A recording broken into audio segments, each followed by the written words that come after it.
Hello,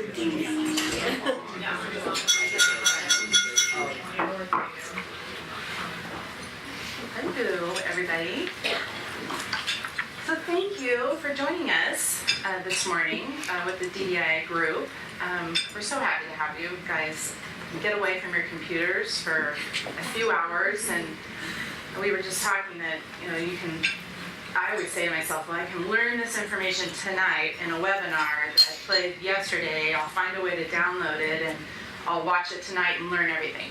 No, I'm too tired at night. And then we don't get out away from our desks enough anymore. And so thank you for taking the time away. I know that's very valuable time. So before we get started, I just wanted to thank the Hotel Eastland and this awesome food from Altabira. The Altabira Tavern is a client of ours, so a very valued client, and so we're happy to be here. We'd also like to welcome our presenters and actually our expert partners. The three folks that are here today to talk to you are, we're just very grateful to have you kind of bring this information to our clients, and all really timely information that I think you'll find very helpful. So Tom Reed is here from Amcheck Payroll, Laura Salerno-Owens with Markowitz Herbal, and Cami Calderon from HR AnswerLink. We have a couple minutes where we're going to just give you a little update about what's kind of going on in the market before we have each of the presenters speak. And before I do that, I want to introduce our DDI team, your DDI team. Kristen Duvall is, just wave her hand so everyone knows, is a benefits consultant, my partner in crime.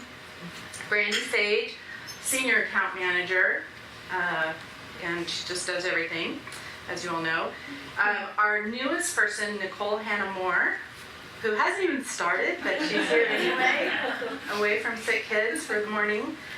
She's also senior account manager, and you'll be getting to know her even more as she helps out Brandy in doing account management for our clients. Angie Sargent is here. She is our client services specialist.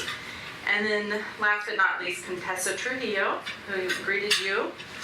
She is our benefits administration account manager guru, and I give her new titles every day. I'd say our creative director of everything. So thank you for all your help with putting this on.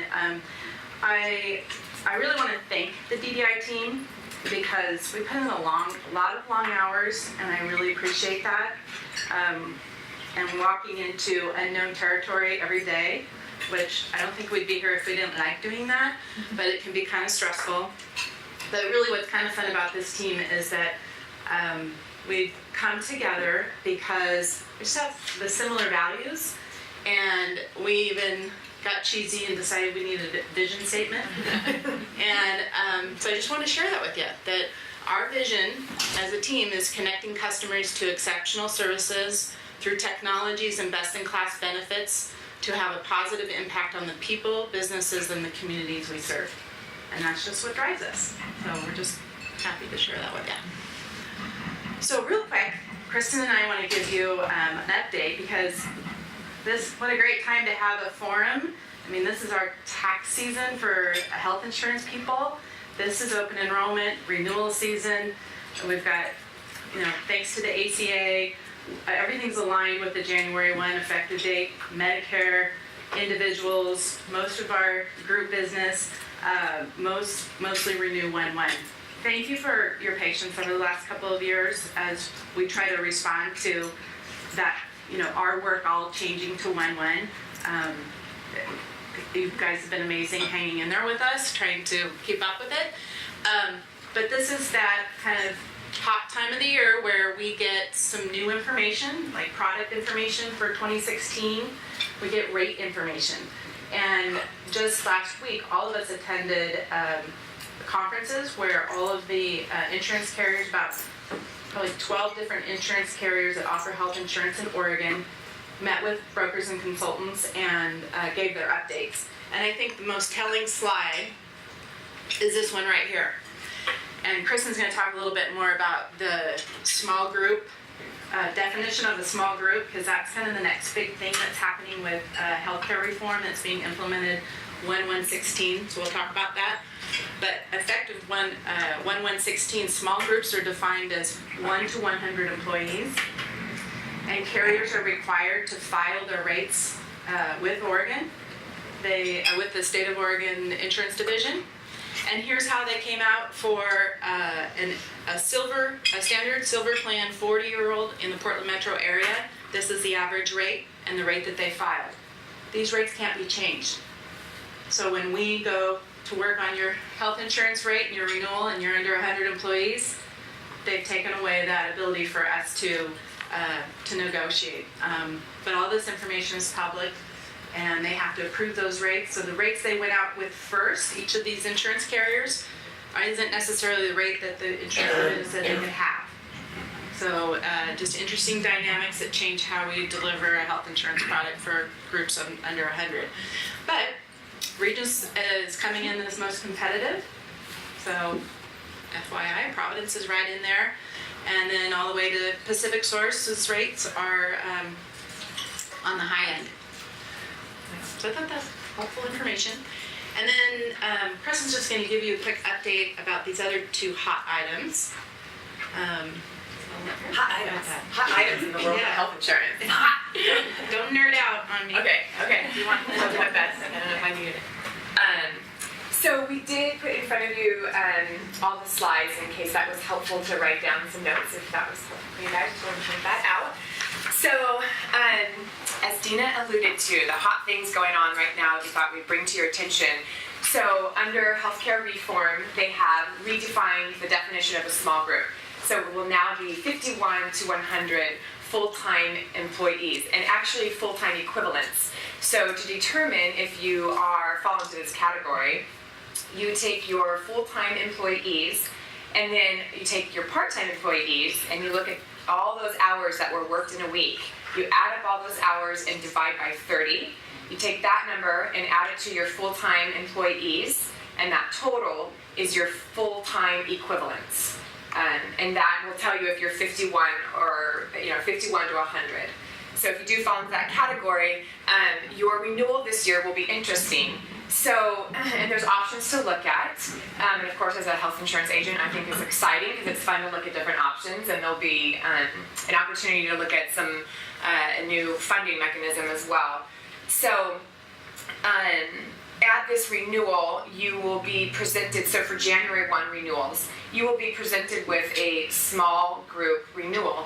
And it's going to be very interesting to see what that looks like. So when you move from large group rating to small group rating, where there's an impact is that right now in large group rating, underwriters look at your individual claims experience for your group, along with your demographics, and if your premium being paid is here and your claims are down here, the underwriters can bring the premiums a little down here. They don't want to make all that much money, right? They want to keep it at a certain loss ratio, so they can bring your premium down. And so you have this opportunity to have competitive rates. And therefore you get the advantage of not paying as high as premium. You can also have flexible plan designs. You can tweak your deductibles and co-pays and co-insurance amounts.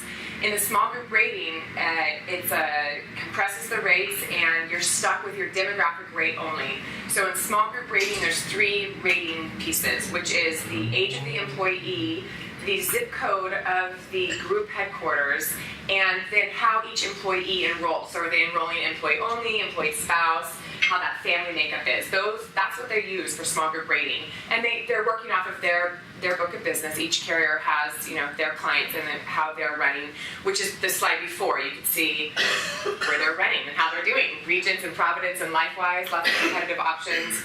Folks on the higher end have a hot book this year. So at your renewal, you will have the opportunity, and you should ask for, to look at your small group renewal and also to do an early renewal. So if you do an early renewal, you'll take a December 1 or a December 31st renewal date, depending on your carrier, and you'll want to compare those two renewals and see where you're at. So what we are anticipating is these large groups that have been 51 to 100, the younger ones are going to get an impact to their rates. Their rates are going to go up. The older demographic groups, their rates are going to come down. In large group, it's a 5-to-1 rating. When you switch to small group, it goes down to 3-to-1. So they're compressing those rates. So the healthy groups, rates are going to go up. Unhealthy groups, rates will go down. So you want to take a look at those options. Another exciting thing to look at would be level funding. I don't know if that's on the Nick, I'm skipping ahead of myself. So level funding is partially self-funding, and this is another option for groups that are 51 to 100. And with level funding, you're actually have a little more skin in the game, which gives you the opportunity to save some money if you're having a good claims year. So in level funding, partially self-funded for that size of group, you will work with your underwriter or your broker, and they will estimate where they think your claims will be and therefore set a premium. And you'll pay that premium all year long. At the end of that 12-month contract period, you get to go back and look through the claims. The underwriter will look through the claims and see how well you ran. And if you had a really good year, meaning low claims, you have the opportunity to get some of that cash back and some of that reserves back. If you've had a bad year, that's okay. You're not on the hook. You've paid your premium. That's your maximum premium that you've paid all year. So it's really exciting, I think, to have this option. In the market, traditionally, there was really one carrier, was Great West, and Cigna bought Great West, and they did a lot of this self-funding under 100. Most carriers require that employers were 100 or more to do this partially self-funded. And now all the carriers are stepping into the market, and within the first quarter of 2016, and some now, have this opportunity to look at this product for under 100. So not only is it an opportunity to keep your rates competitive, you will remain a large group, so you'll have large group rating. And you'll also have more flexibility with your plan design, so you can move your co-pays and deductibles and co-insurances around. And you'll also have a transparency there that you won't have in the fully insured plan. So with that transparency, you'll be able to look at your data. And that's important. We can look at your utilization. I could nerd out here, but trust me that you want to look at the data. And your broker, Dina and I and our team, and we can help you look at utilization and how to control costs while providing great benefits to your employees and their families. So it's a nice way to keep that balance of cost containment and providing great benefits for your employees to retain them and recruit talented employees. So there's I did nerd out. I can't help it. You did good. It's very nerdy, but it's good. All good information. First, we have a question. Oh, yes. Can I ask a quick question? And it's kind of almost going back to what Dina was saying, but if you could just repeat for me, what has just changed in terms of the numbers? So it used to be that you were considered a small group if you were 1 to 100, and now you're considered a small group only if you're 1 to 50? Right, so Just the question is, what's the definition of the large group? So small group was 2 employees to 50. 1 to 50 was small group. And large group was anything with 51 or more employees. And now that definition of small group is going from 1 to 100. And it's healthcare reform, it's nationwide. And by 2017, all plans as they renew October 1 of 2017 and forward will have to take the small group healthcare reform compliant plans. No matter how many. If you're small group, 1 to 100, you will at that point. So at this time for January 1, you want to look at getting an early renewal with a December start date of 2015. And you can keep your large group rating and you can still change your benefit design. Or you can take a transitional plan for 2016, keep your large group rating, but you can't make any benefit changes. You just stay where you're at, but you'll keep your large group rating. Or you take your small group rating. And then you can look at level funding. So there's 4 things to do. And we would be happy to have a meeting with you to walk through that again, because I don't want to nerd out too badly, but. No, that was what I. Okay, great. Any other questions? If you're a small group, you stay a small group. If you're under Yes. 50. If you're under 50 or a small group, you don't have any changes there. Thank you. Just one of 25 things that have occurred over the last 5 years with healthcare reform. And this will have a dramatic impact on groups 50 to 100. But the solution, and a potential solution, are these new products around level funding. So we'll want to look at all of that. That might be a very good solution. So moving right along here.